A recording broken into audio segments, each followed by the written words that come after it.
Olá! Oi, gente, tudo bom? Welcome to this Q&A. I'm very excited to be here with you today. As always, we are going to review the last lesson, and I'm also available to answer your questions. Let me know if you guys can see me and hear me well. Oi, Jacob, tudo bom?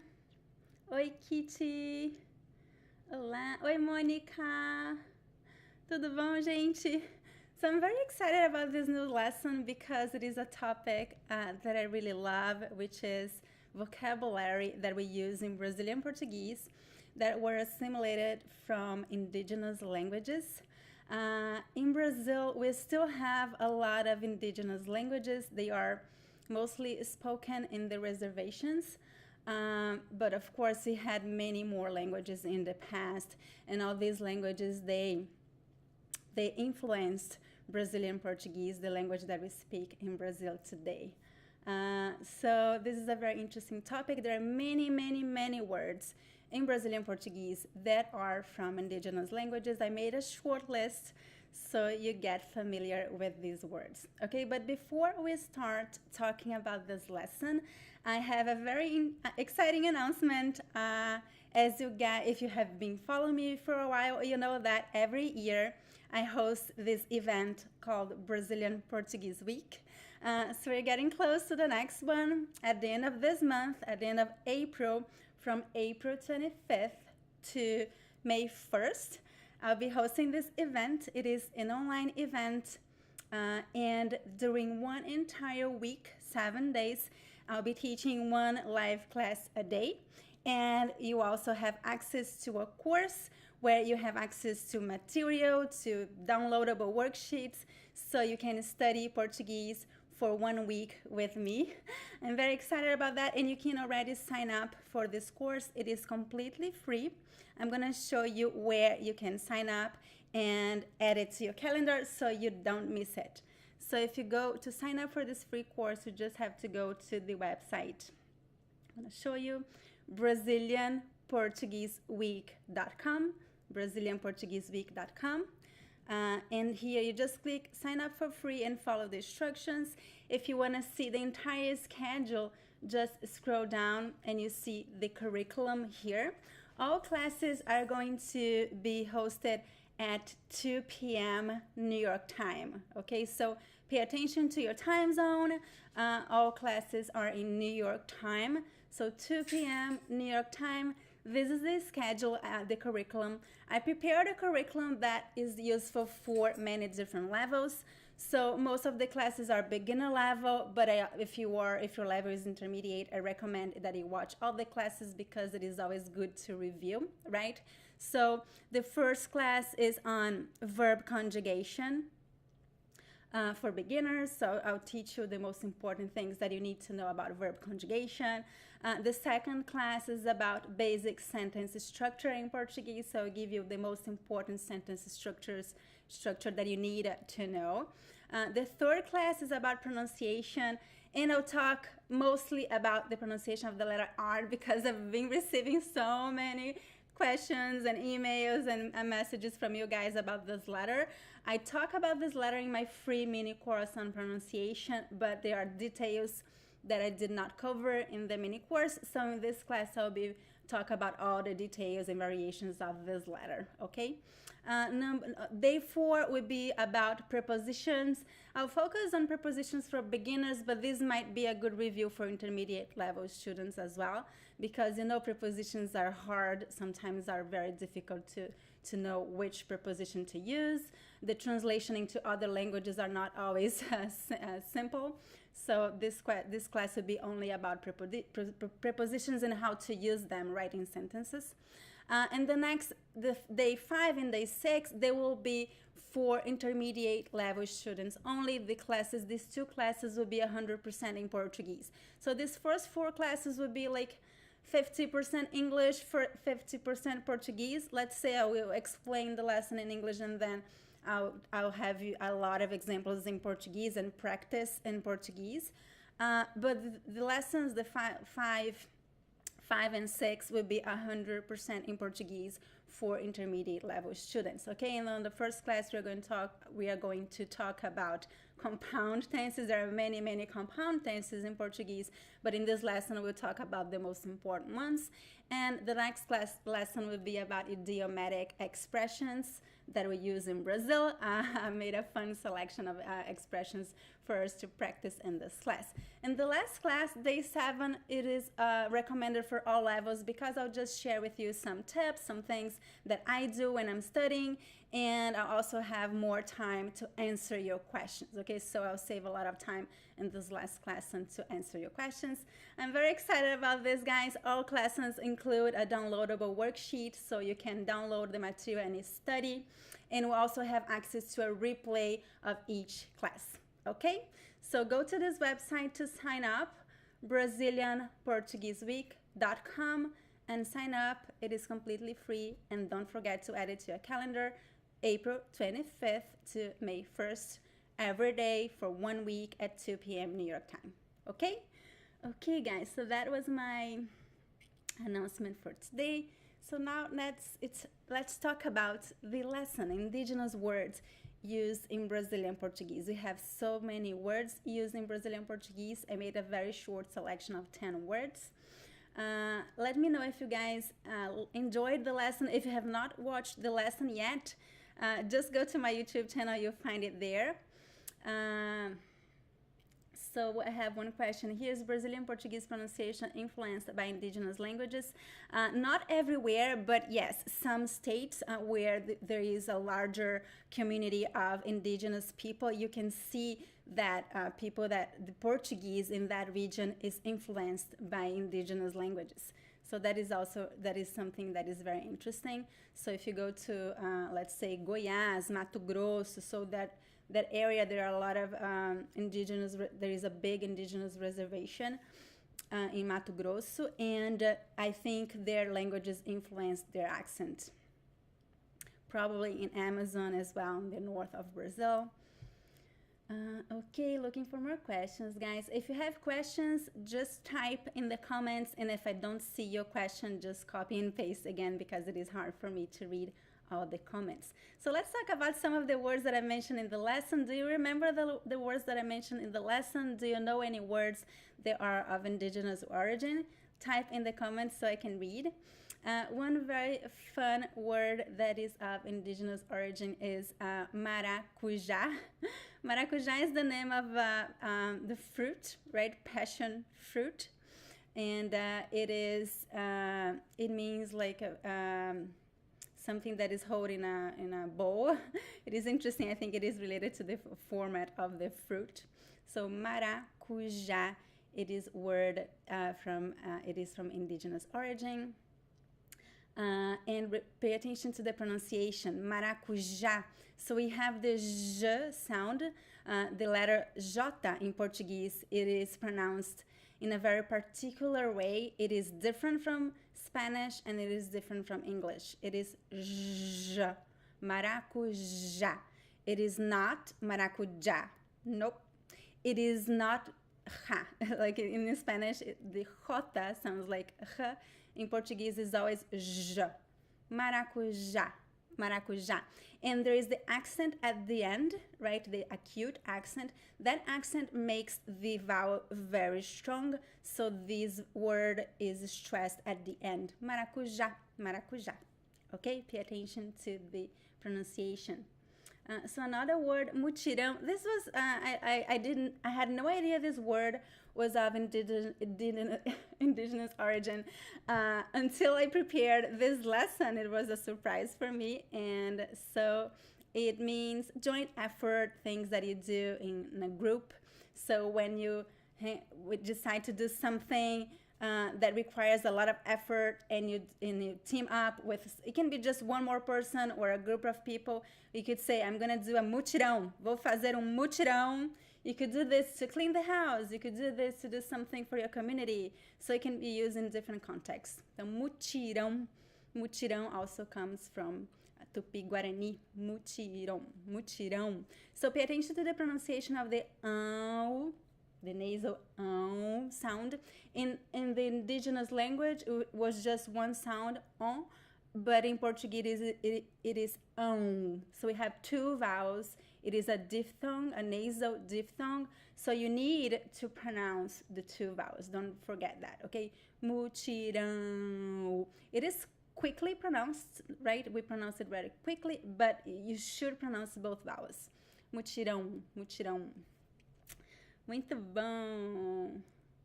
Abacaxi. I love this word as well. It's a fun word, right? Abacaxi. Abacaxi. So here remember that the X in Portuguese can have many different sounds. I made a video about the letter X. You'll find it on my YouTube channel. And I talk about the 4 pronunciations of the letter X. And this word, it sounds like SH. Abacaxi.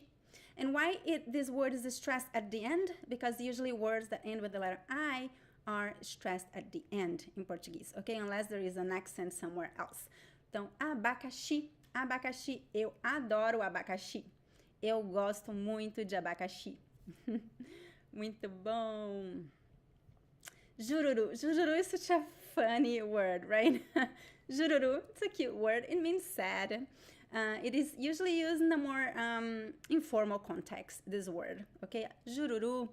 So you could say, why do you look so sad? Por que você está tão jururu? What happened? Jururu. So it means sad. It is also stressed at the end because usually words that end with the letter U are also stressed at the end in Portuguese. Jururu, jururu. And in this case, the pronunciation of the letter R, as you see, both R's are between two vowels. So in this case, it is the flap T sound, right? It is the fricative R. Rururu, jururu, jururu. Muito bom.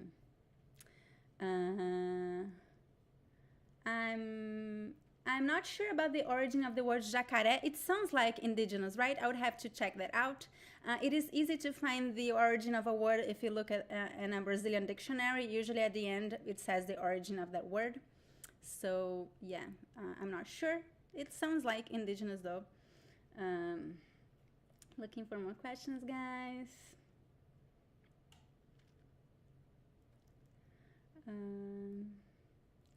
Okay. What else? What other word did I mention? I mentioned carioca, carioca. Okay, so this is interesting, carioca, because usually the word oca means house in indigenous languages, in Tupi-Guarani, and carioca means house of white people. So I think that maybe it's how indigenous people referred to people who lived in Rio de Janeiro at that time. So carioca is the person who is born in Rio de Janeiro, the city, right? The capital of the state of Rio de Janeiro, this famous city, Rio de Janeiro. Carioca, so it's the person that is born in the city, is called carioca.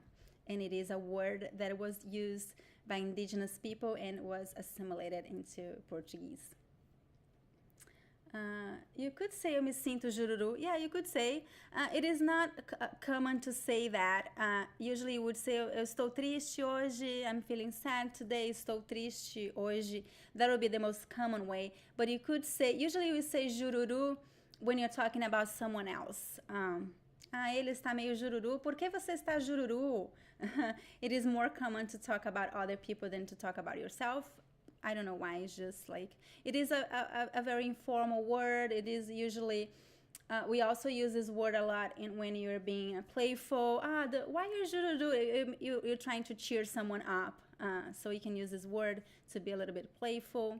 It means sad, but it is not a traditional word in this sense. It is more used in more playful situations, usually when you're talking to someone else. If you're talking about yourself and you are feeling sad, usually we don't use this word. We would say, use the word triste, triste. It is the most common word to me that means sad. Eu estou triste. Hoje eu estou me sentindo triste. Okay, Monica? Muito bom. So carioca I mentioned, and we have tapioca as well. Tapioca, and so I'm going to talk about these two words together. Tapioca and mandioca. They're similar words, and they are both made of the same plant. So mandioca is the name of the plant of this. It's a root that we use in Brazil for so many different dishes and to prepare different kinds of flours. So mandioca is used to prepare the famous farofa. Farofa is African origin, this word, remember that I mentioned last week, the last video. So we use the farofa de mandioca, so this mandioca flour, to prepare this flour. And we also prepare a second kind of flour that is called tapioca. So this plant, this root, it is used a lot in Brazilian cuisine. So tapioca is prepared with a very fine flour made of mandioca, and there is a very famous dish that is called tapioca as well, which it looks like a pancake made of tapioca, and we usually eat with cheese or something sweet. It is really delicious. Muito bom. Looking for more questions, guys. Que bom que você gostou da aula, Jacob. Excelente. Sim, so many places in Brazil have indigenous names, because they usually, all places in Brazil already had a name, right, when the European arrived in Brazil. So many places we just like named, the Portuguese just named those places with the name that the indigenous people used. So yeah, many places in Brazil have indigenous name.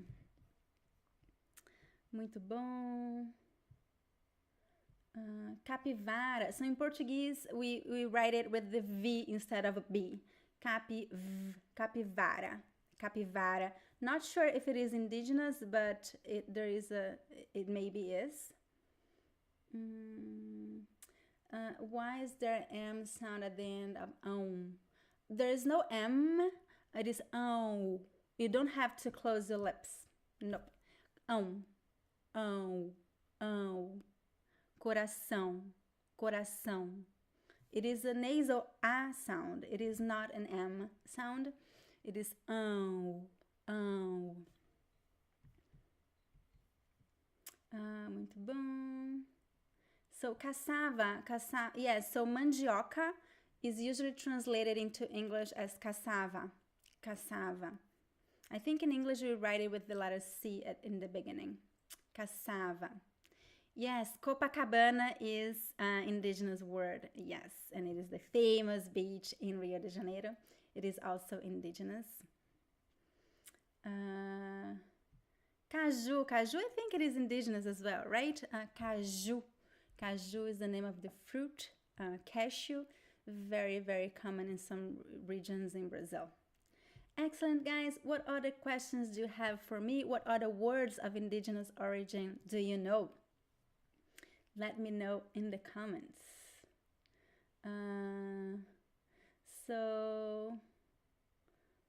Okay, looking for more comments, guys. While you think about questions that you have for me, I'm going to elaborate a little bit more about Louise's question about the sound.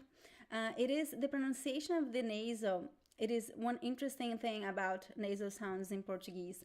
The pronunciation of the letter AM and the diphthong O is exactly the same. We don't pronounce the M sound. We don't touch, because the M, we should touch the lips to pronounce the M, right? So, as in the word mãe, right? We do pronounce the letter M when it is followed by a vowel. So, mãe. Macaco. However, when we have the letter M at the end of syllables, when it is not followed by a vowel, the M is not pronounced in Portuguese at all. So the M only works, sometimes it's only there to make the vowel nasal. So for example, the word bonbon. Bonbon means a candy. It's like a candy, like a chocolate candy. Bonbon. Or just the word bon, which means good. Let's talk about simple words. Bon. Bon, it's B-O-M. B-O-M, but we do not pronounce the M. It's not bom. Nope. It's bon. On. O. It's a nasal, so the M only works to make the vowel O nasal in this word. There is no M sound. Bom. Bom. Isso é muito bom. This is good. Sometimes we pronounce like, it sounds like a very weak N. Isso é muito bom. Bom. So we add like an extra vowel sound. So it depends a little bit on the accent. So it could be bom or bom. Bom. But there's no M. It's not bum. Bom. Bom. So we could pronounce the OU, and there is a nasal sound. It goes, the air goes through your nose and mouth at the same time. So the sound goes really nasal. Bom. Bom. But you should not touch your lips and pronounce the M. So another word, I'm going to give you an example with the diphthong. So you have the word, I'm going to give you two similar words, like a verb, as the verb falam. Eles falam, they speak in present tense. I'm going to write in the chat so you can see how I can write this. Eles falam. So eles falam, falam. You see, I don't pronounce the M at all. Falam, falam. I don't say falam. Nope. Falam, falam. Okay? So it is a diphthong sound. Even though there is no diphthong here, phonetically it is a diphthong, a nasal diphthong. Falam, falam. And another example with also using a verb, eles falarão. So this is future tense. So falam is present tense. Falarão is future tense. So falarão here have the diphthong, no M sound, and it is the same sound as eles falam. The only difference is that in falarão, the stress is at the end. That's the only difference between the pronunciation, the stress is at the end. Eles falarão, falarão. You don't touch the lips, it's not falarão, it's falarão, falarão. So you pronounce both vowels, and the A is very nasal, falarão. Okay, I talked a lot too much about pronunciation here. I hope that helps. I know that nasal sounds in Portuguese is a little bit tricky. Looking for more questions, guys.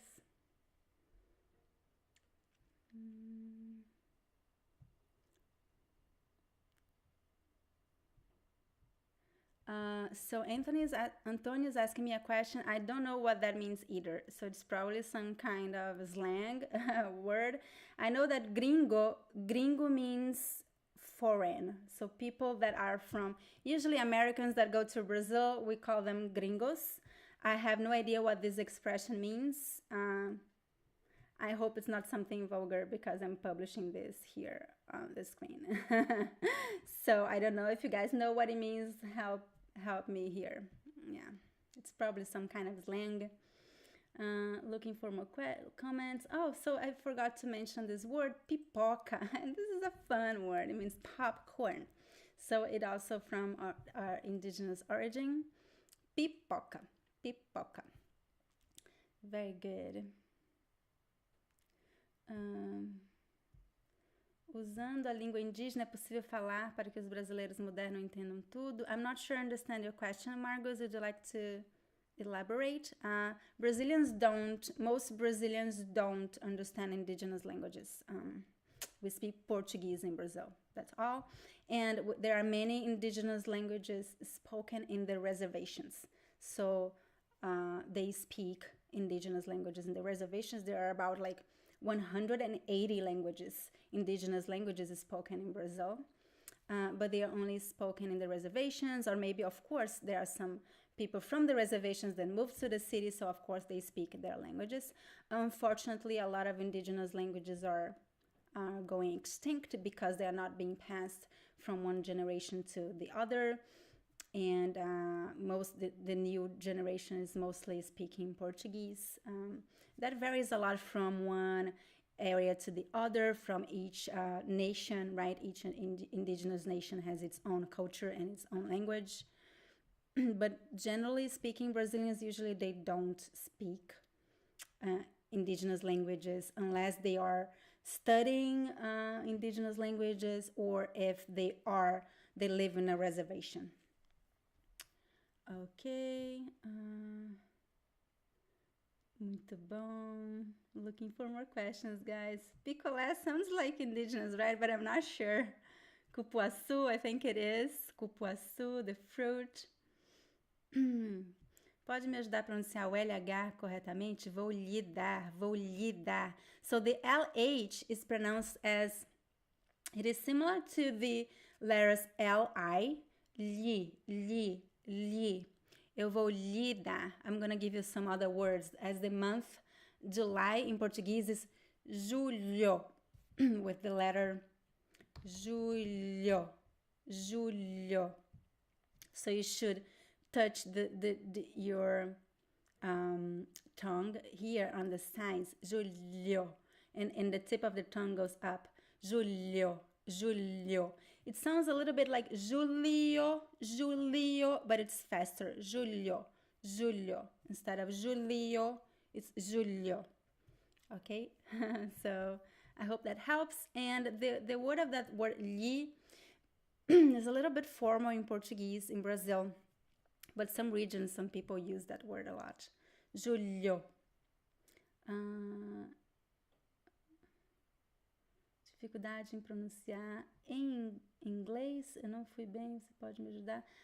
You mean the phrase em inglês? Is that your difficulty? I'm not sure what you mean. Em inglês. So the word inglês is pronounced like in. The first the first I is very nasal. In inglês. You could pronounce inglês or inglês. The end of the word inglês, it depends a little bit of the accent. Inglês or inglês. I hope that helps. Very good questions, guys. What else? Can I help you with anything else? Looking for your comments. Is that a feminine word for mano? There is the word mana. I don't think it is as much used as mano. It is a slang, right? It's not a regular traditional word, is a slang. So mano, you could say mana. And sometimes we use mano to talk with girls as well. It's just like guys in English. You know, it is slang. So sometimes you could talk with women as well. Mano, mana, I don't know. I'm not the best person to ask about slangs, as you guys have may noticed. I don't use slangs much. I love Portuguese, but I love traditional, like spoken Portuguese. Not very good with slangs. Okay. This is a very good question. I'm not sure. Is there anyone here in this live class who lives in Portugal that could answer that? Do we use these words in Portugal? I have many Portuguese friends. I don't remember seeing them using indigenous words in Portugal. So I'm not sure. Very good question. I think that many words were brought from Brazil to Portugal because they watch a lot of Brazilian telenovelas and Brazilian songs. So I think some words were brought to Portugal not from indigenous directly, but from Brazilian Portuguese. So that might have happened, but I'm not sure. Okay, more questions, guys. Muito bom.